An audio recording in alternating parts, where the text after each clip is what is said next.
Good morning, Red Arrow, and happy Tuesday. Today for lunch we are having chicken sandwiches, and let's see what birthdays we have today. And we have two birthdays to announce today. Happy birthday to Cameron Rogers and Ana Segura Galvez. Both of you enjoy your birthday and come on down to the office for your birthday pencil. We have a few reminders. First off, today is Bible Release Day, and that will take place around 12:50. Please wait for the announcement. And also, we have some parapros who are out today. Mrs. Cortez is out, and so Mrs. Brown is subbing for her. And Mrs. Stainbrook is still here helping us out also, since we're looking for someone to replace Mrs. Sumners. Also today, since we are having our parapro interviews, excuse me, I am borrowing Mrs. Canyu and Mr. Wilmer. We are short on parasubs because Mrs. Pierce is out of town. So I brought in a floating sub, and we're going to split the duties of Mr. Wilmer and Mrs. Canyu between that floating sub. So, just so everyone's aware, the parapro situation today will need to be a little bit flexible, and I'm going to say thank you in advance for that, because also our two subs are also going to be having their own times of interview today as well. So I'm going to say in advance, again, thank you for your help today and your flexibility, and we'll pull together and make today work.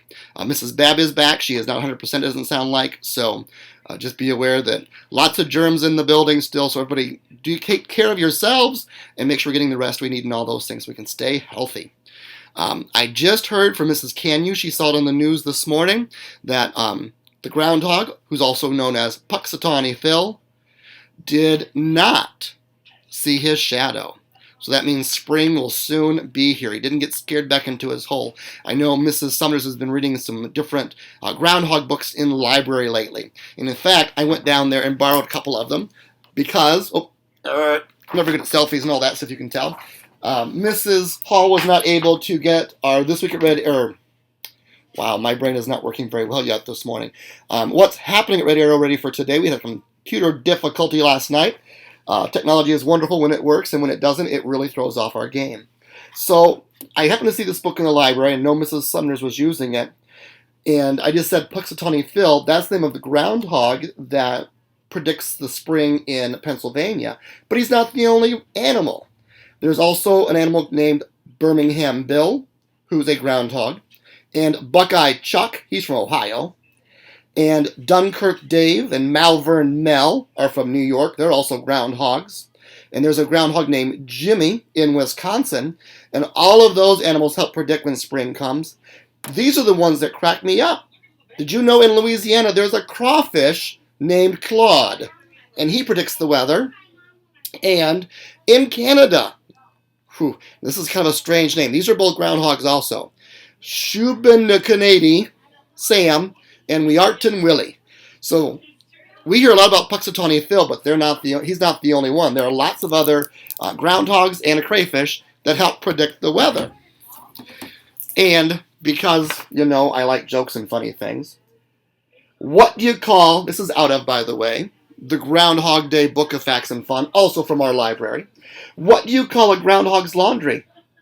Hogwash. And let's see, let me find one other one. Oh, this one's pretty good for us. What's a groundhog's favorite food? Burritos. Because they live in a burrow, but it sounds like burritos.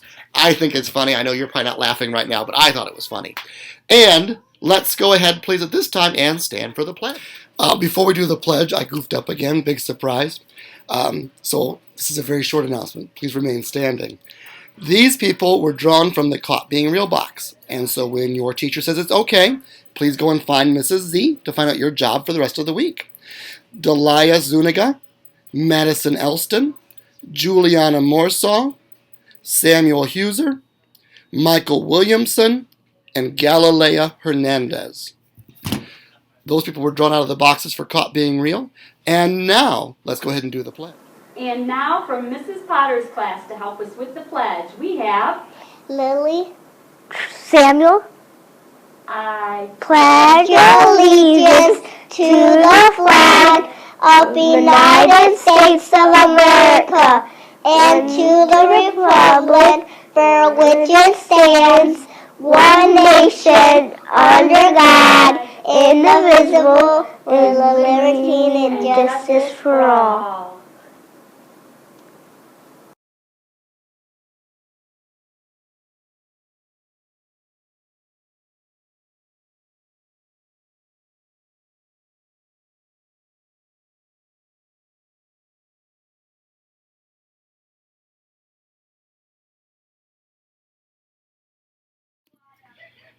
Thank you, Pledge Helpers. That was a great job, and everyone have a great day, learners.